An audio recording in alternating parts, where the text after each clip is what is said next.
In this video, we're exploring what intergenerational trauma is, how it shapes childhood experiences, why previous generations didn't see it, and what we can do to break the cycle. Because once we begin to understand these patterns, we can begin to change them.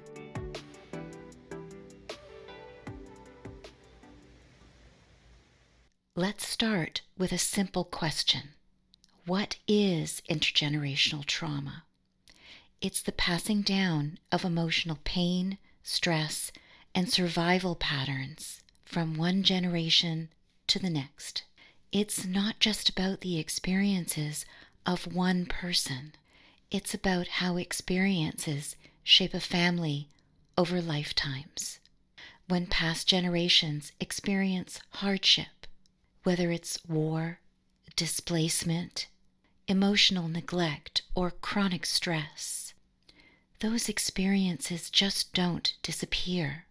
They linger, not always in words, but in behaviors, in fears, in the way people react to the world around them.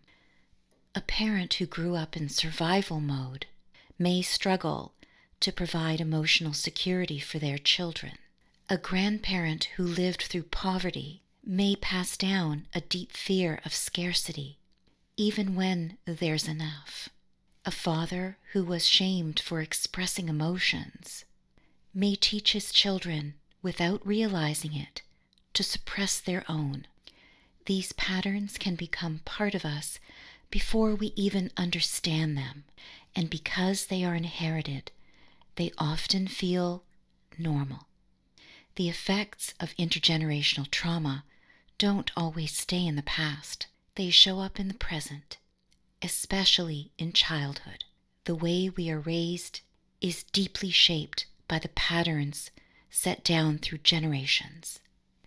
So intergenerational trauma doesn't just affect families. It deeply shapes childhood experiences.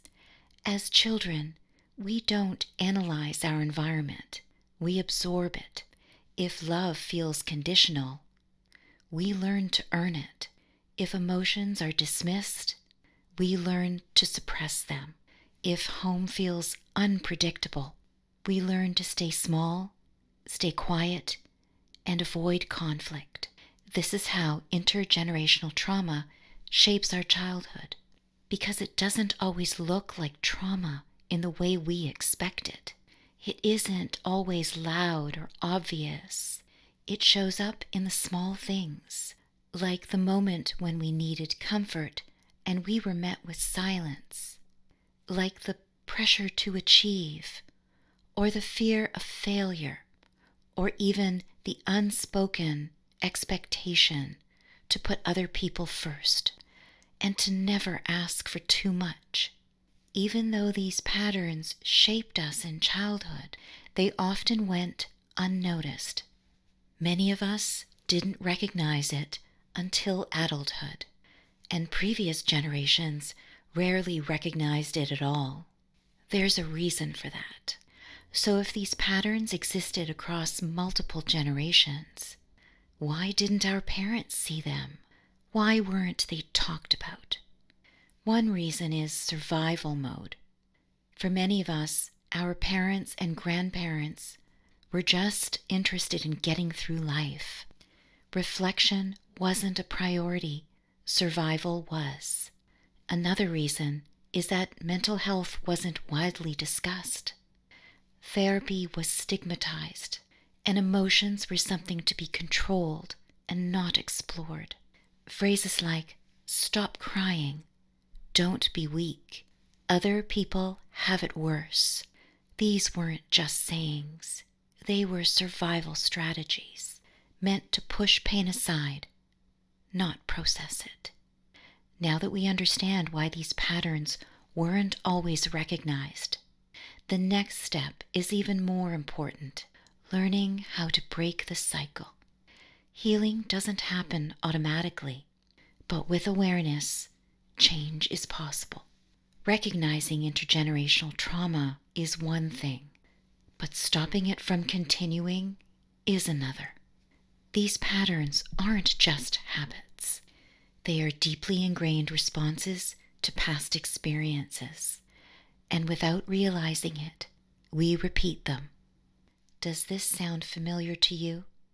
Maybe we push ourselves too hard, believing rest has to be earned.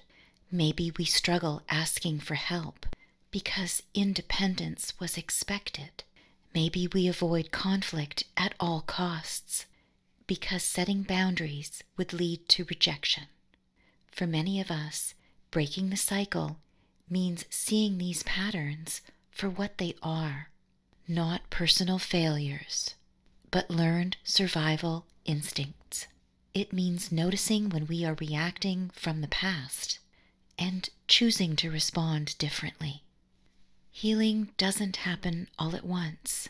It happens in moments, small, tiny moments, when we find ourselves choosing to pause before we react, when we let ourselves feel instead of shutting down, when we stop apologizing for taking up space. At first, this can feel really uncomfortable. If we were raised to be hyper-independent, leaning on others can feel really unnatural. Or if we were raised in a home where emotions were unsafe, learning to express them can feel really overwhelming. But we can take it slow. Healing means making space for what was once ignored.